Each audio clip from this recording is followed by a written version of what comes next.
तुम्हाला घनकचरा व्यवस्थापन बद्दलचे 7 तत्वे सांगणार आहे। पहिला आहे पुनर्वापर।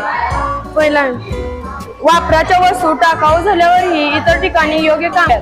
दुसरा आहे वापर नकारणे। प्लास्टिक व थर्मोकॉल यासारख्या अविघटनशील पदार्थांपासून बनवलेल्या वस्तूंचा वापर नकारणे। तिसरा आहे चक्रीकरण।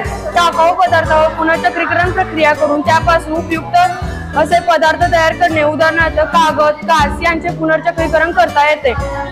चौथा आहे पुनर्विचार। दैनंदिन जीवनातील आपल्या सवयी, कृती व त्यांचे परिणाम यांचा पुन्हा नव्याने वापर करणे। पाचवा आहे वापर कमी करणे। साधन संपत्ती वाया जाईल म्हणून अशा वस्तूंचा वापर कमी करणे। जुन्या वस्तूंचा पुनर्वापर करणे। अनेक जणांमध्ये मिळून एका वस्तूचा वापर करणे।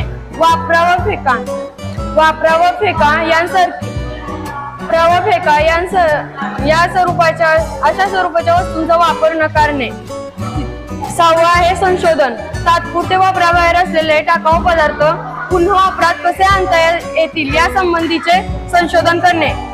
सातवा आहे नियम व जनजागृती। घनकचरा व्यवस्थापन संबंधीचे कायदे, नियम स्वतः पाळणे व इतरांनाही पाळण्यास प्रवृत्त करणे। मी सांगणार आहे दवाखाने व आरोग्य। आरोग्य म्हणजे संपदा। आरोग्य हेच आपली खरं संपत्ती आहे। लोक सांगतात की स्वतःकडे लक्ष देत ना म्हणजे काय, आरोग्याबद्दल निरोगी राहतो।